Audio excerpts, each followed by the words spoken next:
Good day, everyone, and welcome to another vocabulary lesson. This is week 10, and our words this week are carriage, sulk, invective, stickler, clash, and insidious. Let's go ahead and jump into the first word. The first word this week is carriage. It's a noun, and it's a manner of carrying the head and body, bearing. So this means to have good posture, to pose well, to kind of stand up straight and have a good attitude, or even some would say a swagger. If you look at this image here, you have someone standing up straight and tall, their chest is high. That shows a great carriage or posture. If you look all the way to the right, somebody's slumped over and kind of has their shoulders down. That is bad carriage or posture. So carriage. The next word is sulk. This is a verb, and so it's an action. It's something you do. To remain silent or be alone, and away from others in a sad, ill-humored, or offended mood. So if you're just in a bad mood and you kind of go off to the side and don't talk to anyone, that is called sulking. Synonyms would be sad, depressed, frustrated, and aloof.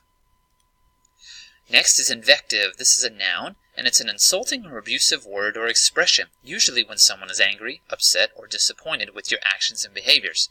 So as this image shows, one person is yelling at another, maybe throwing curse words and blaming on that person. So they are throwing invectives at the other person. Invective synonyms would be accusation, blame, yelling, tirade, and tongue lashing.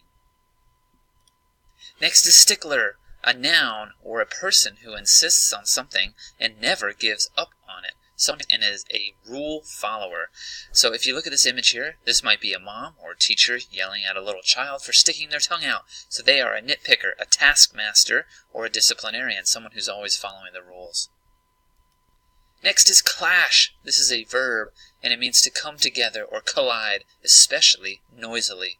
You can do this physically with a car or with a bicycle, or you can even clash into someone in the hallways. But you can also do this emotionally or with ideas. You might not have the same ideas as someone else, so you guys would clash in your mind or with an argument.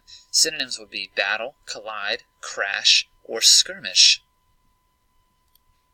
The next word is insidious. Insidious, and this is an adjective. It is intended to entrap or trick. So someone would be described as insidious. That would be their personality. They could be sneaky, treacherous, or deceitful. Just like this person here, he looks like he's maybe up to no good. He's kind of rubbing his chin, maybe planning or plotting something dangerous, manipulative, devious, devilish, or treacherous. Okay, thanks so much for joining us. These are our 6 words this week: carriage, sulk, invective, stickler, clash, and insidious.